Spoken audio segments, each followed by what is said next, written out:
ನಾವೊಂದು ಟನ್ ಕಬ್ಬಿಗೆ ಬಿಲ್ ಎಷ್ಟು ಕೇಳೋರದೀವಿ ಅಂದ್ರ 6,500 ರೂಪಾಯಿ ಕೊಡ್ಬೇಕಂತ ಕೇಳೋರದು. 6,500 ರೂಪಾಯಿ ಕೊಡ್ಬೇಕಂತ ಕೇಳೋರದು. ಬೆಳೆದಂಗೆಲ್ಲ ರೇಟ್ ಬೆಳೆದ ರೈತ ಭಾರಿ ಉದ್ದಾರ ಆಕ್ಕನ. ಏನ್ ನೋಡೋದು, ಈ ಸಾರಿ ಗುರ್ಲಾಪುರದೊಳಗ ನಮ್ಮ ಹೋರಾಟ ಧರ್ಮ ಜಾತಿ ಪಂಥ ಪಕ್ಷ ಎಲ್ಲವನ್ನ ಮೀರಿ ರೈತನ ಅನ್ನದಾತನ ಹೋರಾಟ ಇರ್ತದ. ನಿಮ್ಮೆಲ್ಲರ ಕಾಲಿಗೆ ಬಿದ್ದು ಬೇಡ್ಕೊಳ್ತೀನಿ, ಇಲ್ಲಿ ಏನ್ ಕೂಡಿರಲ್ಲ, ಸಾವಿರ ಜನ ಕರ್ಕೊಂಡು ಬರೀ. ನಾವೊಂದು ಟನ್ ಕಬ್ಬಿಗೆ ಬಿಲ್ ಎಷ್ಟು ಕೇಳೋರದೀವಿ ಅಂದ್ರ 6,500 ರೂಪಾಯಿ ಕೊಡ್ಬೇಕಂತ ಕೇಳೋರದು. 82 ರೂಪಾಯಿ ಸಕ್ಕರೆ ಹೋಗ್ಯದ, ಯೂರಿಯಾ ಏರಿಯದ, MSP ಇಥೆನಾಲ್ FRP ಎಲ್ಲವನ್ನು ಹೋದ. ಈಗ ಮುಂದಿನ ತಿಂಗಳು 23ನೇ ತಾರೀಕು ಕೇಂದ್ರದ ಸಚಿವರಾಗಿರ್ತಕ್ಕಂಥ ಪ್ರಹ್ಲಾದ್ ಜೋಶಿ ಅವ್ರ ಮನೆಗೆ ಸನ್ಮಾನ್ಯ ಚುನಪ್ಪ ಪೂಜಾರಿ ನಮ್ಮೆಲ್ಲ ರೈತ ಮುಖಂಡರ ನೇತೃತ್ವದೊಳಗ 1 ಲಕ್ಷ ರೈತರನ್ನ ತಗೊಂಡು ಅವ್ರ ಮನೆಗೆ ಮುತ್ತಿಗೆ ಹಾಕೋದೇವಿ. ಯಾಕ? ನಮ್ಮ ವೈಯಕ್ತಿಕ ಸ್ವಾರ್ಥಕ್ಕಾಗಿ ಅಲ್ಲ, 31 ಜಿಲ್ಲೆಗಳ ರೈತರಿಗೆ ಕಬ್ಬಿಗೆ ಒಳ್ಳೆ ಬೆಲೆ ಸಿಗಲಿ ಅಂತ ಹೇಳಿ.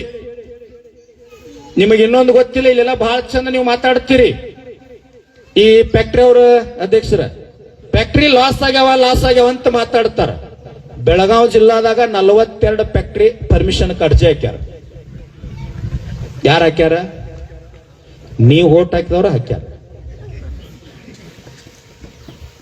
ಯಾಕ್ರಿ ಸಾಹೇಬ್ರ, ರೈತ ಉದ್ದಾರ ಆಗಂದ್ರೆ ಹೆಂಗ ಅನ್ನೋದು? ಫ್ಯಾಕ್ಟ್ರಿ ನುಕ್ಸಾನ್ ಹಾಕವ್ರಿ, 50 ರೂಪಾಯಿ ಕೊಡಂಗಿಲ್ಲ, ಫ್ಯಾಕ್ಟ್ರಿ ಬಂದ್ ಮಾಡ್ತೀವಿ, ನಾವು ಫ್ಯಾಕ್ಟ್ರಿ ಚಾಲೂ ಮಾಡಂಗಿಲ್ಲ. ಹೋದ ವರ್ಷ ಗುರ್ಲಾಪುರ ಹೋರಾಟ ಚಲೋ ಆದಾಗ ಹೇಳಿದವ್ರು. ಇನ್ನೊಂದು ಫ್ಯಾಕ್ಟ್ರಿ ಕಟ್ತೀವಿ ಅಂತ ಅರ್ಜಿ ಹಾಕ್ಯಾರ ಸರ್ಕಾರಕ್ಕ. ಆದ್ರೆ ಎಷ್ಟು ಲಾಭ ಅದ ಅದರಿಂದ? ಇಥಿನಾಲ, ಬಯೋಗ್ಯಾಸ್, ಶುಗರ್, ಬೈ ಪ್ರಾಡಕ್ಟ್ ಎಲ್ಲ ಆಗಿ 1 ಟನ್ನಿಗೆ 18,000 ರೂಪಾಯಿ ಲಾಭ ಐತೆ ಅವ್ರಿಗೆ. ನಿಮಗೆ 300 ರೂಪಾಯಿ ಕೊಡಕ್ 9 ದಿನ ರೋಡ್ ಮ್ಯಾಕ್ ಕುಣಿಸ್ಯಾರ. ನಾವು ಸಾಯಂಕಾಲ ಬಂದ ಕೂಡಲೇ ಸಾಹೇಬ್ರ ಹಲಿಗೆ ಹಿಡದ ರನಾಲಿಗೆ ಹಿಡದ ಜೈ ಅಂದ್ ಯಾರ ಇರ್ಲಿ, ನಮಗೆ ಯಾರು ಸಂಬಂಧ ಇಲ್ಲ.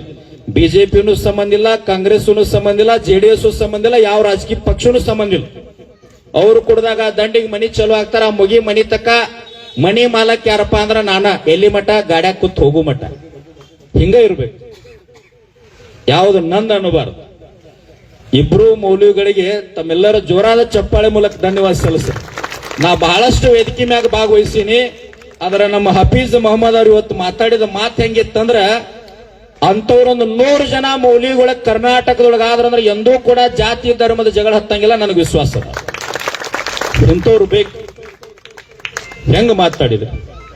ಕರ್ಮ ಪಾಪ ಮಾಡಬೇಡ್ರಿ, ಕೆಟ್ಟ ಮಾಡಬೇಡ್ರಿ, ಮೋಸ ಮಾಡಬೇಡ್ರಿ, ಅನ್ಯಾಯ ಮಾಡಬೇಡ್ರಿ. ಮ್ಯಾಗ ಭಗವಂತ ಅಲ್ಲಾ ನೋಡ್ತಿರ್ತಾನ.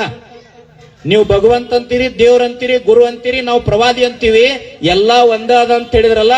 ಏಕ್ ಅಲ್ಲಾ ಹಜಾರ್ ನಾಮ್ ಅನ್ನುವಂತ ಸಾಧನೆಯನ್ನು ತೋರಿಸಿದ್ರು. ಶರೀಫ್ ಕೊನೆಯದಾಗ ಒಂದ ಮಾತಾಡೋಣ, ಹುಟ್ಟಿದ್ದು ಹೊಲಿ ಮನಿ, ಬಿಟ್ಟು ಹೊಂಟು ಕಾಯಿ ಮನಿ. ಎಷ್ಟಿದ್ದಾರೆ ಏನಿದು? ಖಾಲಿ ಮನಿ. ವಸ್ತಿ ಇರುವ ಮನಿ, ಗಸ್ತಿ ತಿರುಗುವ ಮನಿ, ಶಿಸ್ತಿಲಿರುವ ಶಿವನ ಮನಿ ಅದ. ಇದನ್ನು ಶೌದ ಮನಿ ಮಾಡಿಕೊಳ್ಳಾರ್ದ ಮಹಾತ್ಮರ ಮನಿಯನ್ನ ಮಾಡಿಕೊಂಡು ಗುರುವಿನ ಸ್ಮರಣೆಯನ್ನ ಮಾಡ್ತಾ ಇದ ಜನ್ಮದೊಳಗೆ ನಮ್ಮ ನಿಮ್ಮೆಲ್ಲರ ಜನ್ಮವನ್ನು ಮುಕ್ತ ಮಾಡಿಕೊಳ್ಳೋಣ ಅಂತೇಳಿ ನನ್ನೆರಡು ಮಾತುಗಳನ್ನು ತಮ್ಮೆಲ್ಲರ ಪಾದಕರು